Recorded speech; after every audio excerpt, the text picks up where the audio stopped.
26 मार्च 2003 के दिन गुजरात में हर दिन की तरह सूरज उगा। सुबह करीब 7:30 बजे भाजपा के कद्दावर नेता और गुजरात के गृह मंत्री रहे हरेन पांड्या अपनी मारुति 800 कार लेकर एक पार्क में टहलने के लिए निकले। लेकिन कुछ देर बाद ही पूरे अहमदाबाद में एक खबर ने सनसनी फैला दी कि गुजरात के मुख्यमंत्री नरेंद्र मोदी के सबसे बड़े विरोधी नेता हरेन पांड्या की गोलियों से भूनकर हत्या कर दी गई है। अहमदाबाद शहर में इस मौत को एक राजनीतिक हत्या की तरह देखा गया। इसके बाद एक नजदीकी अस्पताल में हरेन पांड्या का शव ले जाया गया। जब वहां पर मुख्यमंत्री नरेंद्र मोदी पहुंचे तो हरेन पांड्या के पिता ने उन्हें वहां से चले जाने के लिए कहा। इसके बाद जब नरेंद्र मोदी हरेन पांड्या के शव पर श्रद्धांजलि देने के लिए गए तो हरेन पांड्या के बूढ़े पिता ने कहा कि आप यहां से चले जाइए, हमें आपकी सहानुभूति की जरूरत नहीं है। भाजपा और आरएसएस से जुड़ा एक ब्राह्मण परिवार होते हुए भी हरेन पांड्या का परिवार नरेंद्र मोदी को ही उनकी हत्या का जिम्मेदार मानता रहा है। इसके कई कारण थे, क्योंकि मोदी और हरेन पांड्या दोनों आरएसएस से आते थे और हरेन पांड्या पहले से ही गुजरात में गृह मंत्री थे, इसलिए वे आने वाले समय में गुजरात के मुख्यमंत्री पद के दावेदार हो सकते थे।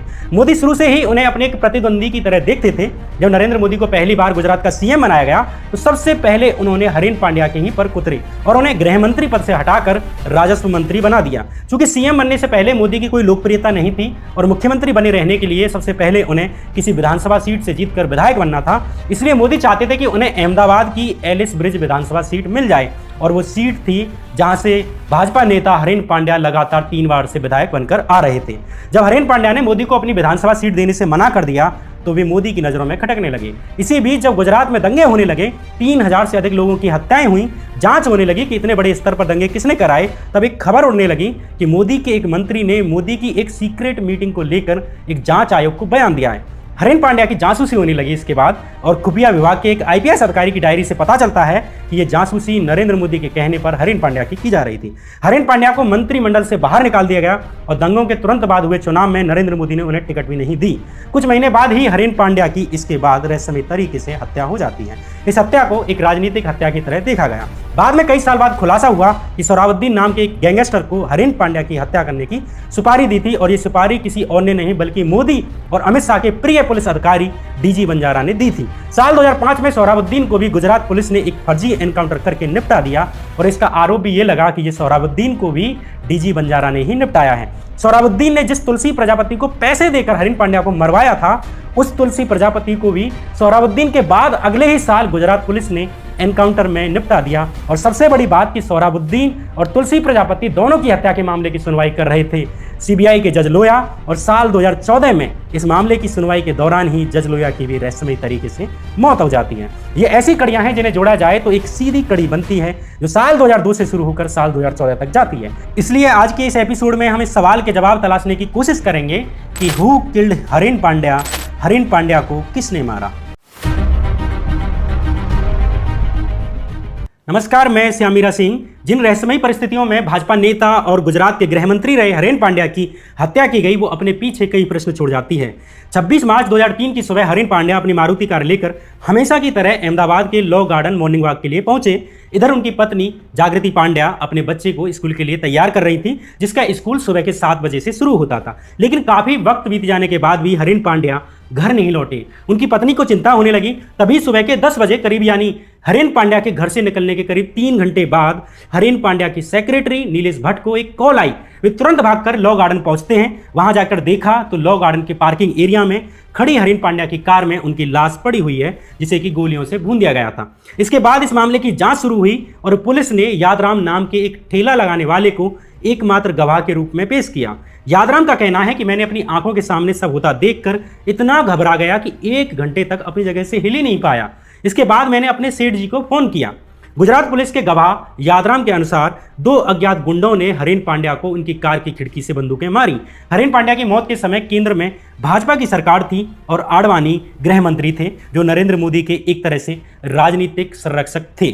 माना जाता है कि गुजरात सरकार की जांच पर लोग भरोसा नहीं करेंगे, इसलिए सीबीआई की जांच बिठा दी गई। सीबीआई ने 6 महीने के भीतर ही अपनी जांच पूरी कर दी और यह जांच कुछ और नहीं थी बल्कि गुजरात पुलिस की ही थ्योरी को ही एक तरह से मान लिया गया था, जिसके अनुसार हरेन पांड्या की हत्या मुस्लिमों द्वारा गुजरात दंगों का बदला लेने के लिए की गई थी।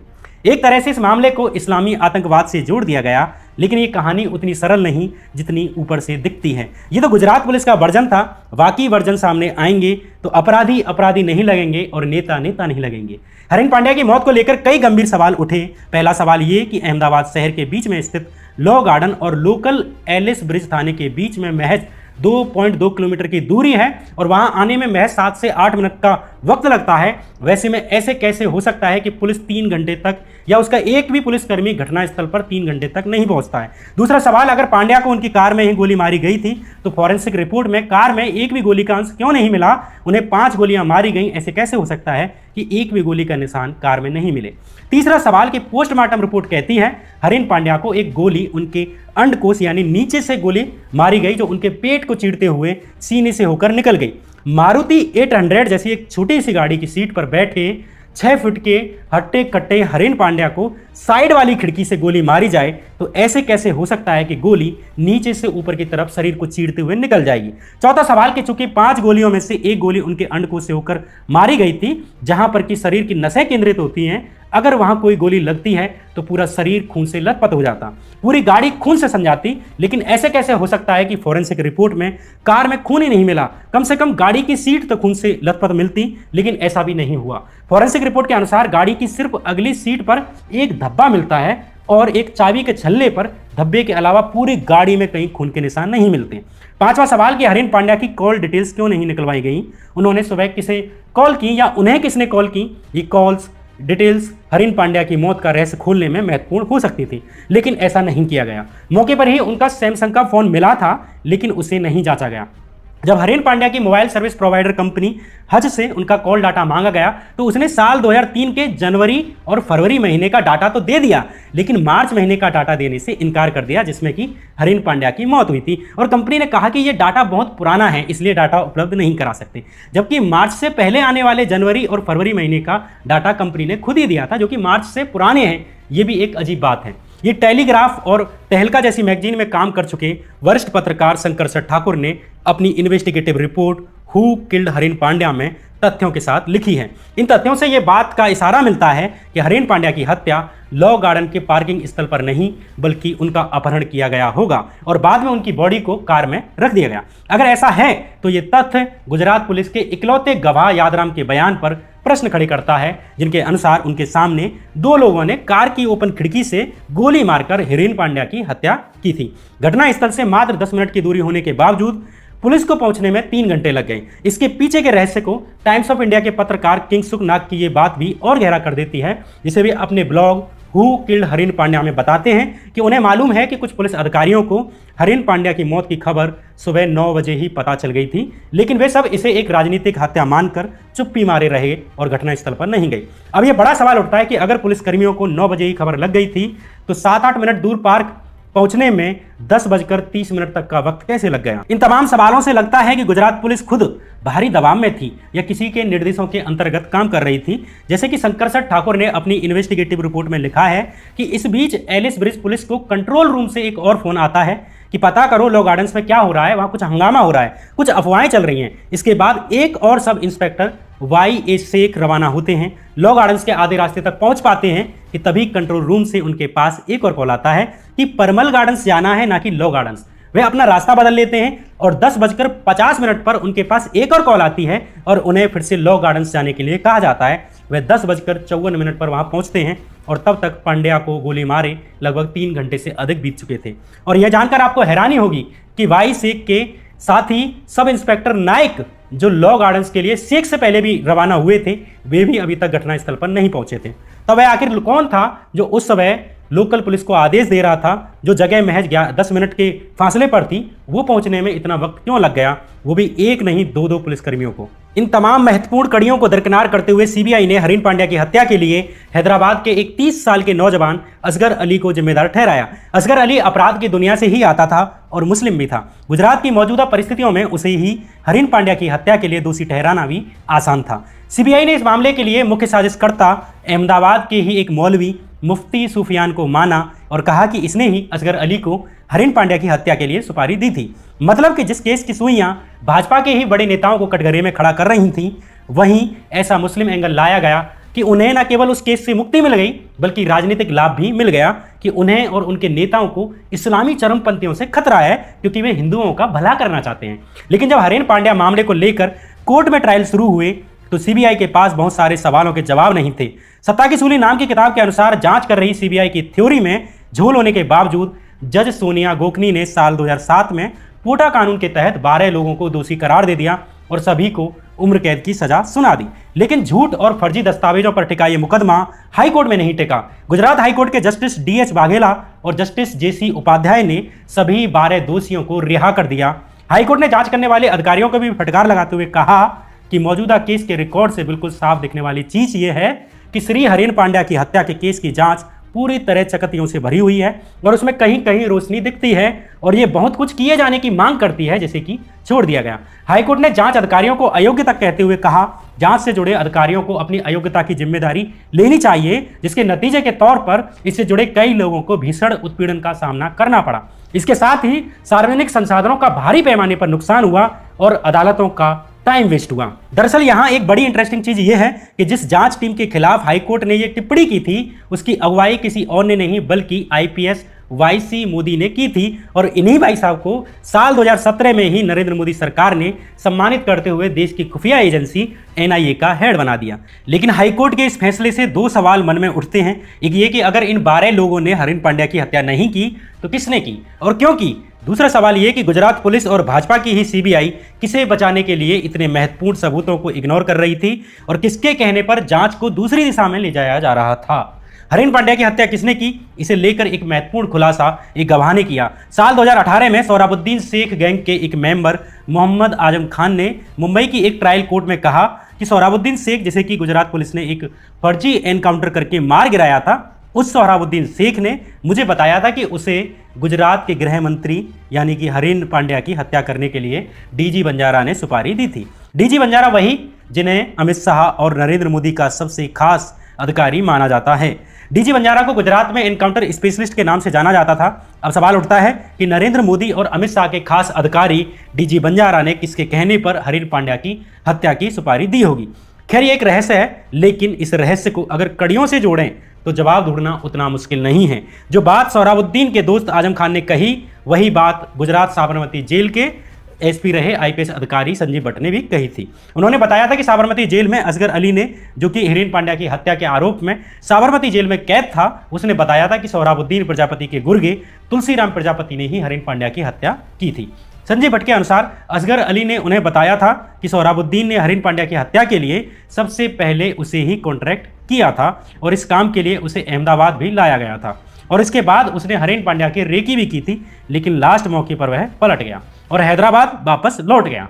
इसके बाद उसे पता चला कि सोहराबुद्दीन के साथी तुलसीराम प्रजापति ने हरेन पांड्या की हत्या कर दी है। साफ है हरेन पांड्या की मौत का आरोप दो महत्वपूर्ण गवाहों के माध्यम से सोहराबुद्दीन और तुलसीराम प्रजापति पर जाता है, लेकिन इन दोनों ही गैंगस्टर्स को यानी कि सोहराबुद्दीन शेख को और तुलसीराम प्रजापति को गुजरात पुलिस ने एक फर्जी कहानी बनाकर, एक फेक एनकाउंटर बनाकर निपटा दिया। आखिर गुजरात पुलिस को ऐसा करने की जरूरत क्यों पड़ी? आखिर सोहराबुद्दीन और तुलसीराम प्रजापति को किसे बचाने के लिए मार डाला गया? दरअसल इस सवाल की भी एक कड़ी है। जब साल 2003 में हरेन पांड्या की मौत हुई उस वक्त केंद्र में भाजपा की सरकार थी और CBI गृह मंत्री लाल कृष्ण आडवाणी के हाथ में थी। लेकिन साल 2004 में केंद्र में सरकार बदल गई और कांग्रेस की सरकार आ गई। अब CBI पर आडवाणी का नियंत्रण नहीं रह गया, वो कांग्रेस के हाथ में आ गई। इसे लेकर DNA वेबसाइट ने भी साल 2011 में एक खुलासा करते हुए खबर की थी कि सोहराबुद्दीन के माध्यम से हरेन पांड्या को निपटाने वाले उसके राजनीतिक आकाओं को लगा कि अब यह केस दोबारा खुल सकता है, इसलिए सोहराबुद्दीन को ही समय से निपटाने का प्लान बना दिया गया और हुआ भी यही। और साल 2005 में ही सोहराबुद्दीन को आतंकी बताकर एनकाउंटर में मार डाला गया। अब कांग्रेस के वक्त CBI ने सोहराबुद्दीन मामले की जांच की तो CBI ने साल 2010 में अपनी चार्जशीट में खुलासा किया कि सोहराबुद्दीन कोई आतंकी नहीं था, बल्कि अमित शाह के ही फिरौती रैकेट का एक सदस्य था। अमित शाह एक फिरौती रैकेट चलाते थे और सोहराबुद्दीन उनके रैकेट के लिए जमीन पर काम करता था। बाद में अमित शाह ने ही DG बंजारा से सोहराबुद्दीन को निपटाने के लिए कह दिया। यहां अब हरेन पांड्या की हत्या से जुड़े दो तारों को जोड़ा जा सकता है। एक आजम खान के बयान को कि DG बंजारा ने सोहराबुद्दीन को हरेन पांड्या की हत्या के लिए सुपारी दी थी। दूसरा तार कि DG बंजारा ने ही अमित शाह के कहने पर सोहराबुद्दीन को एक फर्जी एनकाउंटर करके निपटा दिया। ऐसा नहीं है कि इन दोनों तारों को सच मान लिया जाना चाहिए, इन दोनों कड़ियों पर भी शक किया जाना चाहिए, लेकिन कुछ ऐसी और घटनाएं हैं जो इन कड़ियों को गलत साबित करने के बजाय सही साबित करती हुई मालूम पड़ती हैं। दरअसल हरेन पांड्या की हत्या के आरोपी सोहराबुद्दीन का एनकाउंटर करने से पहले उसका अपहरण किया गया था। 22 नवंबर 2005 के दिन हैदराबाद के जहीराबाद के पास एक लग्जरी बस के सामने एक क्वालिस कार आकर रुकती है। CBI की चार्जशीट की माने तो गुजरात पुलिस की के द्वारा इस बस में से सोहराबुद्दीन और सोहराबुद्दीन की पत्नी कौसर बी और तुलसीराम प्रजापति को उतार लिया गया था और गुजरात के लिए ले जाया जाने लगा। रास्ते में तुलसीराम प्रजापति को उदयपुर में राजस्थान पुलिस को सौंप दिया जाता है। माना जाता है कि तुलसीराम प्रजापति ने ही गुजरात पुलिस को सोहराबुद्दीन का पता बताया था। पुलिस ने ही उससे कहा था कि वो तुलसीराम प्रजापति का कुछ नहीं होने देगी, इसलिए तुलसीराम प्रजापति को राजस्थान पुलिस को सौंप दिया गया और सोहराबुद्दीन और उसकी गर्भवती पत्नी कौसर बी को सीधे अहमदाबाद में स्थित दिशा फार्म हाउस ले जाया गया। 23 से 25 नवंबर तक सोहराबुद्दीन को दिशा फार्म में ही रखा गया, लेकिन 25 नवंबर की रात सोहराबुद्दीन को दिशा फार्म से अरहम फार्म नामक जगह पर शिफ्ट कर दिया गया और फिर इसी 25-26 नवंबर की रात सोहराबुद्दीन को अहमदाबाद के विशाला सर्किल के पास सोहराबुद्दीन को गोलियां मारकर निपटा दिया जाता है। गुजरात पुलिस के जिन अधिकारियों ने मिलकर सोहराबुद्दीन को निपटाया, उन अधिकारियों के संपर्क में एक नेता 22 नवंबर यानी जिस दिन सोहराबुद्दीन को अगवा किया और 26 नवंबर यानी कि जिस दिन उसे निपटा दिया गया, इन 4 दिनों में वो शीर्ष नेता इन गुजरात के अधिकारियों से लगातार संपर्क में था। ये बातें तब बाहर आई जब सीबीआई ने इन अधिकारियों की कॉल डिटेल्स निकाली। उस नेता का नाम था अमित शाह। सीबीआई ने अपनी चार्जशीट में अमित शाह का नंबर जारी करते हुए बताया है कि इस नंबर पर लगातार इस पूरे ऑपरेशन की पल पल की खबर ली जा रही थी। सोहराबुद्दीन को निपटाने के बाद गुजरात पुलिस ने सेम थ्योरी रची कि ये लश्कर ए तैयबा का आतंकी था जो नरेंद्र मोदी को मारने आया था। हम राजस्थान पुलिस के साथ इसकी तलाश कर रहे थे और तभी ये हाईवे पर बाइक चलाते हुए देखा और हमने इसे रोकने की कोशिश की और इसने हम पर बंदूक चला दी। हमें भी सेल्फ डिफेंस में बंदूक चलानी पड़ी और सोहराबुद्दीन को एनकाउंटर में मार गिराना पड़ा। सोहराबुद्दीन को तो निपटा दिया गया, लेकिन उसके अपहरण के 2 गवाह थे। एक उसकी गर्भवती पत्नी कौसर बी जो इस मामले से पूरी तरह अनजान थी और एक उसका साथी तुलसीराम प्रजापति। कांग्रेस सरकार के वक्त सीबीआई ने जारी की अपनी चार्जशीट में खुलासा किया कि सोहराबुद्दीन की हत्या के बाद अमित शाह और मोदी के खास अधिकारी डीजी बंजारा और एसपी राजकुमार पांड्यन ने सोहराबुद्दीन की पत्नी कौसर बी से मामला सुलटाने की कोशिश की। अपने पति की हत्या की खबर सुनने के बाद निर्दोष कौसर बी रो रो कर पागल हो गई। एकाएक उसकी हालत बिगड़ गई। उसे समझा बुझाकर कुछ पैसे देने के लिए ऑफर किया गया, लेकिन कौसर बी नहीं मानी। अंत में कौसर बी को भी मार दिया गया, लेकिन उसकी मौत से पहले ही उसे एक और त्रासदी देखनी पड़ी थी। सीबीआई के अनुसार गुजरात पुलिस के एसआई रविंद्र मकवाना ने बयान दिया कि उसने अजय परमार और संतराम शर्मा को आपस में बातचीत करते हुए सुना था कि जिस सब इंस्पेक्टर बीआर चौबे को दिशा फार्म में कौसर बी की देखभाल के लिए रखा गया था, उसी बीआर चौबे ने उसके साथ बलात्कार किया। कौसर बी के शव को एटीएस यानी एंटी टेरर स्क्वाड की जीप से इलोल गांव ले जाया गया। ये इलोल गांव किसी और का नहीं बल्कि नरेंद्र मोदी के फेवरेट अधिकारी डीजी बंजारा का गांव था। इस जीप के ड्राइवर ने सीबीआई के आगे गवाही दी कि कौसर बी का अंतिम संस्कार इलोल गांव की धावड़ी नदी के किनारे किया गया। उसकी हड्डियों और राख को एक बैग में रखकर और उसके बचे हुए हिस्सों को बाद में नर्मदा नदी में फेंक दिया गया और इस तरह सोहराबुद्दीन के अपहरण की गवाह कौसर बी को भी निपटा दिया गया। सोहराबुद्दीन और कौसर बी दोनों की हत्याओं के सूत्रधार डीजी बंजारा, वही डीजी बंजारा जो अमित शाह के खास थे, वही डीजी बंजारा जिन्होंने इस सोहराबुद्दीन को हरेन पांड्या को निपटाने के लिए कथित तौर पर सुपारी दी थी, उन्होंने ही सीबीआई के अनुसार उन्हें निपटा दिया। कौसर बी की हत्या पर गुजरात सरकार को भी सुप्रीम कोर्ट में अंततः मानना पड़ा था कि हाँ, उसके शरीर को जला दिया गया था, मार दिया गया था। 1 मई 2007 की फाइनेंशियल एक्सप्रेस की खबर के अनुसार गुजरात सरकार ने सुप्रीम कोर्ट की जस्टिस तरुण चटर्जी की बेंच के सामने अंततः कबूल किया कि हाँ, कौसर बी की हत्या की गई थी और उसे जलाया गया था। सोहराबुद्दीन और उनकी पत्नी का ये रहस्य कभी बाहर नहीं आ पाता अगर उनके भाई रूबाबुद्दीन ने सुप्रीम कोर्ट को पत्र लिखकर ना बताया होता कि जिस दिन सोहराबुद्दीन की हत्या हुई तब से ही उनकी भाभी कौसर बी भी गायब हैं। इसका मतलब इस एनकाउंटर की कहानी में ही झोल है और अदालत को इसकी जांच करवानी चाहिए। जैसा कि ऊपर बताया, हरीन पांड्या की मौत के बाद सोहराबुद्दीन को गुजरात पुलिस ने आतंकी बताकर निपटा दिया और उसके अपहरण की गवाह कौसर बी को भी बलात्कार करके मौत के घाट उतार दिया। लेकिन अब भी एक गवाह बचा था जिसका नाम था तुलसीराम प्रजापति, जो हरेन पांड्या, सोहराबुद्दीन और कौसर बी की मौत के रहस्यों को जानता था। इसी तुलसीराम प्रजापति द्वारा सोहराबुद्दीन ने हरीन पांड्या की हत्या की थी और यही तुलसीराम प्रजापति इस बात का गवाह था कि सोहराबुद्दीन कोई लश्कर ए तैयबा का आतंकी नहीं था, बल्कि हरीन पांड्या की हत्या से जुड़ी हुई एक कठपुतली था, जिसे चलाने वाले असली हाथ गुजरात में सबसे शक्तिशाली लोग थे। हरीन पांड्या की मौत के मामले में राजनीतिक आकाओं को बचाने के लिए तुलसीराम प्रजापति का निपटाना जरूरी हो गया और हुआ भी यही। सोहराबुद्दीन की मौत के 1 साल के भीतर ही 28 दिसंबर 2006 की सुबह 5 बजे तुलसीराम प्रजापति की पुलिस कस्टडी में ही हत्या कर दी गई। सीबीआई की चार्जशीट के मुताबिक इस एनकाउंटर में भी डीजी बंजारा की ही केंद्रीय भूमिका थी। इस केस में भी कहा गया कि तुलसीराम प्रजापति पुलिस की कस्टडी से भाग गया था। जब पुलिस ने छानबीन की तो उसे समर्पण करने के लिए कहा, लेकिन उसने फायरिंग कर दी और पुलिस को सेल्फ डिफेंस में बंदूक चलानी पड़ी और तुलसीराम प्रजापति का एनकाउंटर करना पड़ा। वही कहानी कि अपराधी कस्टडी से भाग रहा था और पुलिस को सेल्फ डिफेंस में एनकाउंटर करना पड़ा। कमाल की बात है, राम राज्य में तुलसी राम के नाम में लगा राम भी तुलसी राम प्रजापति को बचा नहीं सका। अगर ये तुलसी प्रजापति कोई मुस्लिम होता तो इस कहानी में ये भी जोड़ दिया जाता कि ये लश्कर तैयबा का आदमी था जो हिंदू हृदय सम्राट को मारने आया था। और इस खबरों पर जनता की क्या प्रतिक्रियाएं रहती, ये आप भी सोच सकते हैं। दरअसल भारतीय आपराधिक मामलों में इस्लामी एंगल, मुस्लिम एंगल आलू की तरह है जिसे किसी भी सब्जी में डालकर अच्छा स्वाद तैयार किया जा सकता है। उन दिनों गुजरात 2002 दंगों के कारण काफ़ी संवेदनशील स्थिति से गुजर रहा था। गुजरात में कोई भी बड़ी घटना होती और उसका जिम्मा पाकिस्तान की ISI, लश्कर तैयबा, दाऊद इब्राहिम और अंत में लोकल मुस्लिमों पर ही डाल दिया जाता। सिर्फ मुस्लिम नाम ही नहीं पकड़ा जाता बल्कि ऐसे मुस्लिम नाम को चुना जाता, ऐसे मुस्लिम नाम को पकड़ा जाता जिसकी पृष्ठभूमि भी थोड़ी सी आपराधिक किस्म की रही होती, ताकि आसानी से आम जनता में ये विश्वास बनाया जा सके कि अमुक घटना या अमुक अपराध उसी ने किया होगा। इसी तरह ये कॉन्सेप्ट सत्ताधारी पार्टी की 3 तरह से मदद करता था। एक तो ये कि इससे असली अपराधियों को बचाया जा सकता था। दूसरा, इससे गुजरात में सांप्रदायिक आधार पर जनता को बांटने में मदद मिलती थी और अंततः इसका राजनीतिक लाभ मिलता था, वोट बढ़ती थी। तीसरा, इससे आम जनता में यह संदेश जाता था कि एनकाउंटरों के माध्यम से राज्य में कानून का शासन लाया जा रहा है और अपराधियों को निपटाया जा रहा है और ये काम सिर्फ और सिर्फ एक शक्तिशाली नेता ही कर सकता है। गुजरात में मोदी के शासन के ऊपर किताब लिखने वाले रिटायर्ड IAS हर्ष मंदर अपनी किताब between memory and forgetting, massacre and the Modi years in Gujarat में लिखते हैं कि ये वो दौर था जब गुजरात में जगह जगह एनकाउंटर हुए। करीब 22 ऐसे लोगों को पुलिस के द्वारा निपटाया गया जिन पर मोदी की हत्या की साजिश रचने और आतंक फैलाने का आरोप लगाया गया। बाद में जांच करने पर कईयों एनकाउंटर फर्जी निकले। दरअसल उन दिनों गुजरात में बहुत से मुस्लिमों का ये कहकर एनकाउंटर कर दिया गया कि ये आतंकी थे और मोदी की हत्या करने आए थे। नरेंद्र मोदी की जान को खतरा बताकर एनकाउंटर कर देने के कई फायदे थे। पहला, इससे यह संदेश जाता था कि नरेंद्र मोदी की जान को खतरा इसलिए है क्योंकि वे हिंदुओं के हित की सोचते हैं। इससे नरेंद्र मोदी के हिंदू हृदय सम्राट वाली इमेज बिल्ड होती थी।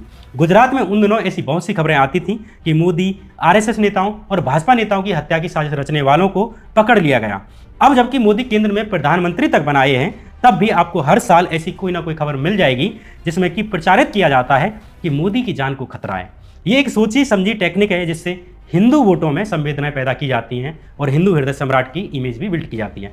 इसी टेक्निक पर चलते हुए हरीन पांड्या की हत्या को, जिसे कि उनका खुद का परिवार एक राजनीतिक हत्या के तौर पर देख रहा था और पत्रकार भी इस हत्या को एक राजनीतिक हत्या के तौर पर देख रहे थे, उस घटना को भी मुस्लिमों पर डाल दिया गया और उल्टा इसे भाजपा और मोदी के फेवर में कर दिया गया। ये थी हरीन पांड्या की मौत की कहानी। इससे पिछली वीडियो में सोहराबुद्दीन और अमित शाह के संबंधों के ऊपर एक वीडियो बनाई है, उसकी लिंक भी इस वीडियो की डिस्क्रिप्शन में मिल जाएगी। इसी सोहराबुद्दीन का केस सुन रहे जज लोया की भी संदिग्ध परिस्थितियों में मौत हो गई थी।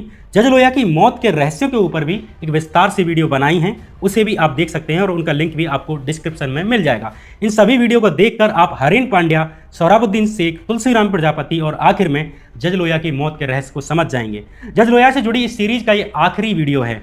आप सबने मुझे इतने धैर्य से सुना, इसके लिए आपका बहुत बहुत शुक्रिया, आभार। ये सीरीज उन ईमानदार जज लोया के लिए समर्पित है जिन्होंने अपने पिता से कहा था, मैं तबादला ले लूंगा, मैं नौकरी छोड़ दूंगा, मैं गांव जाकर खेती कर लूंगा, लेकिन गलत फैसला नहीं सुनाऊंगा। ऐसे जजों को बचाए जाने की ज़रूरत है। अगर न्यायाधीश नहीं बचेंगे तो न्याय नहीं बचेगा। अगर न्याय नहीं बचेगा तो हमारे पास कहने का वो आखिरी कारण भी नहीं बचेगा जिसके आधार पर हम दावा कर पाएँ कि हम इंसान हैं और मोहब्बत में यकीन रखते हैं। तय आपको करना है कि सत्ता के लिए पिपासु हो चुके नेताओं को बचाना है या न्याय, शांति, प्यार, भाईचारा और मोहब्बत में यकीन रखने वाले छोटे छोटे आम इंसानों को।